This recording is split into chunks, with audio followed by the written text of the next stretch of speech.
Okay, let's start working on other parts than just little tiny elements like ears and eyes. Let's fix the neck and maybe shape of the head. Very important part is these landmarks that I mentioned before.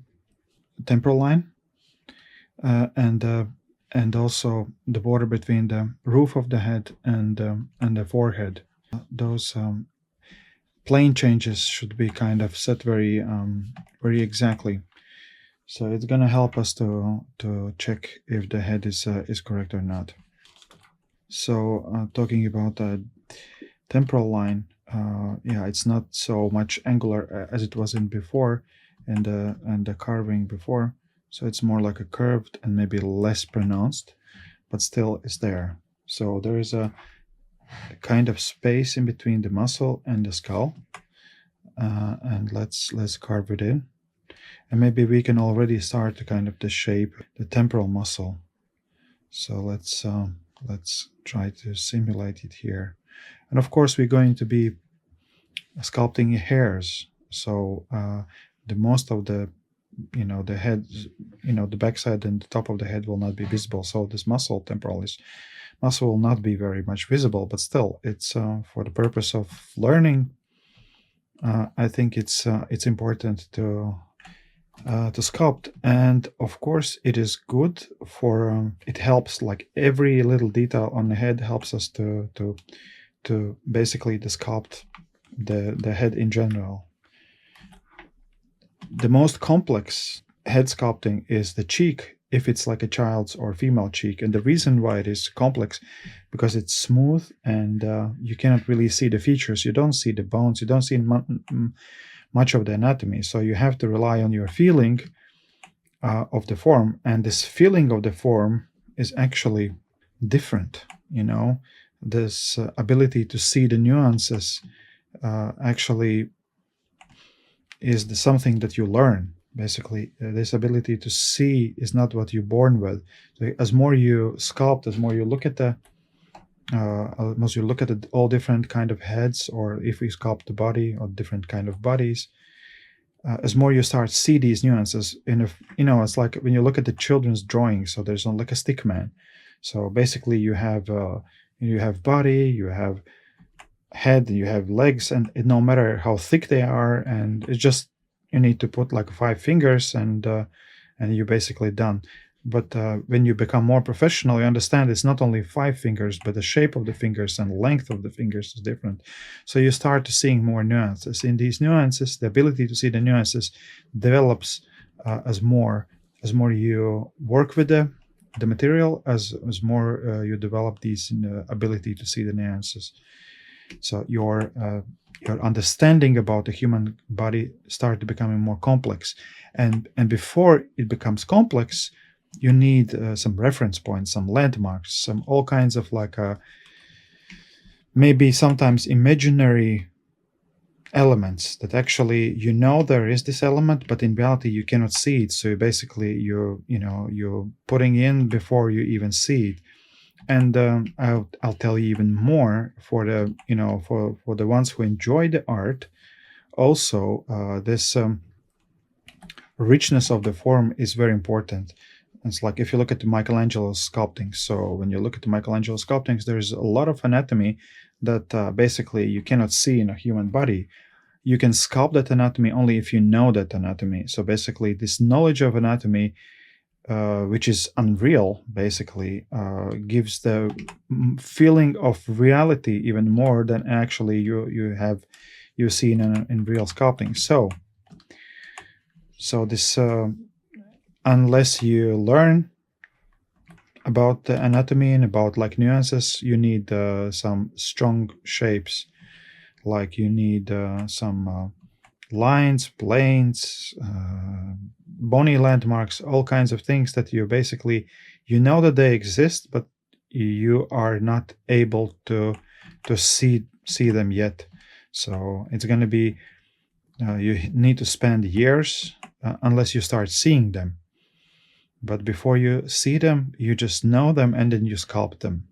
So basically, that's the job when you begin sculpting. So you don't want to rely on your ability to observe before you learn to this observation.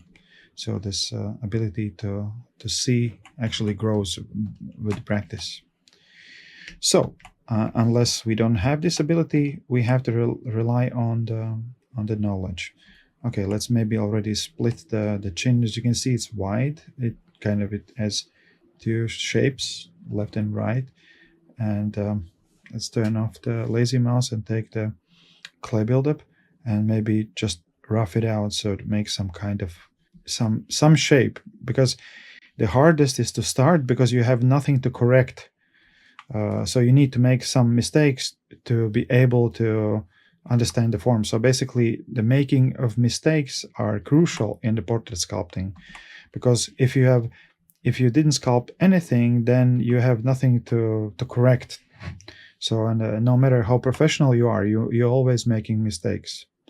And basically the mistakes, that's the way how you approach the sculpt any kind of work. And I think it's, of course, when you become very professional, then you do less of the mistakes and then you can sculpt quicker. But still, if you are professional artist with many years of experience, and then all of a sudden you have some new character that you have never sculpted, it's going to be mistakes. It's going to be full mistakes. You don't want to expose those mistakes to others, but it is important to be ready to face them, because when you have those mistakes, then basically you have something to correct. So that's same with the clay, but with the real clay. The problem with the real clay is that the correction of those mistakes is more expensive. So basically it's physical work to put clay, to take off the clay, and sometimes you make the carcass, and this carcass is wrong.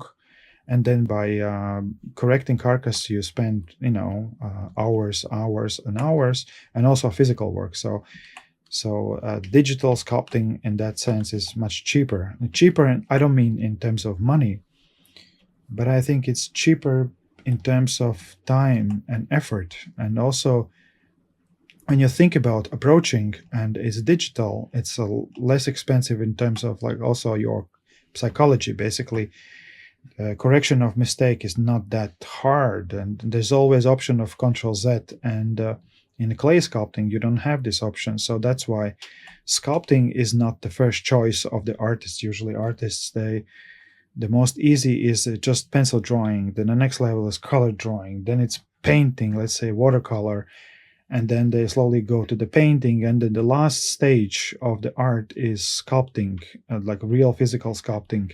I mean, it's hard because you just have, when you start sculpting, you have nothing. In case of digital sculpting, you can just bring in the sphere and then start carving the sphere. But in the real world, you don't have any like a Z-sphere or any kind of like a base mesh that to sculpt. You have to build it from scratch, and that's scary, especially in the beginning.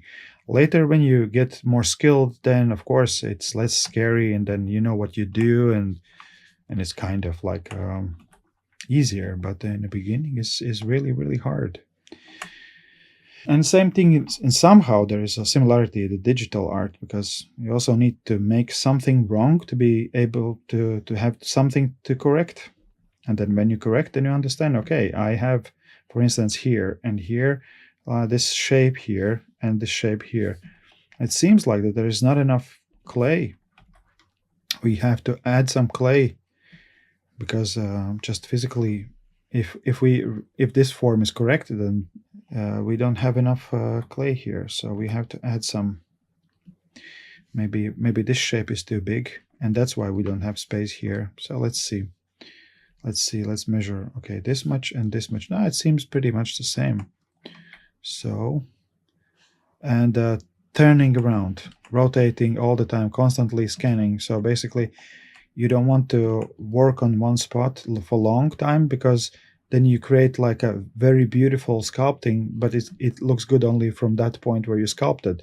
And as soon as you rotate it, everything crumbles. So all your work becomes ugly, and then you go like, because that's the problem. And it's even bigger problem if you have like many objects in one composition. So you make one figure or one portrait, and then it's from all angles beautiful, but then you start adding to the scene other objects, other figures, and then it's multifigurative composition, and then you need to start all over again, so it's again depressing. So that's why digital sculpting is a brilliant way of learning sculpting. Of course, some classical artists, some classical sculptors wouldn't agree. They would say, yeah, but clay sculpting, that's like the basics, you know. And it's somehow it's true. If you have like a classical education, if you have like if you suffered with a real clay, then of course the digital feels to you easy, and then of course you can enjoy the digital. Even there's a lot of challenges, even for skilled artists. Still, you easily can enjoy it. So that's why maybe classical sculpting for the beginning is kind of good. But again, like you have to, you know, hustle a lot. Okay, so there's plenty of things to work on here. It seems like that there is this round shape and this shape is like more massive, more angular here. So maybe let's make it a little bit more round. And then of course rotate and see how it looks like and compare it with this. Okay, it looks kind of okay. And yeah, and I think it's good time just to overall fix the figure. Sternocleidomastoid muscle. It seems like that there is not much of it here, so let's add some volume. Let's add some volume here. Yeah, it's better. Definitely it's better. Maybe add a little bit more. And then what about here? There is this space in between the sternocleidomastoid and trapezius muscle. So let's establish that space. Let's make it like a one form. And then you see there is sternocleidomastoid clado or clavicular strain, clavicular part. And we need to outline it here. So let's outline it here. Okay. And there is some more movement here. And that is basically the muscle. Let's fix this thyroid or part. The Adam sample, the thyroid cartilage. Okay, so it kind of is, we are getting there. We have some like this round shape on the shoulder. Of course, it's not so much about like the portrait, but still, I need to mention this round part. That's the head of the humerus pushing to the deltoid muscle. So it kind of creates some you know, extra form in front. Of course, in reality, is less visible. Is more like just a little form change, not much, but still it is noticeable. It's kind of in front on the and a little bit on the side. Let's mark the border of it approximately, and maybe it's a little bit too big here, smaller.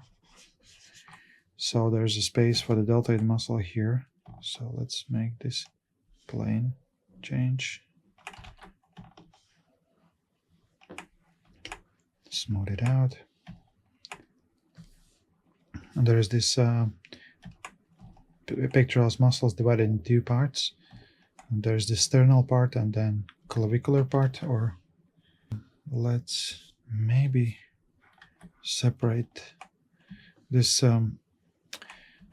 clavicular part. Is I divide it in a more than just one segment, just to make it more interesting. And the sternal part is just one.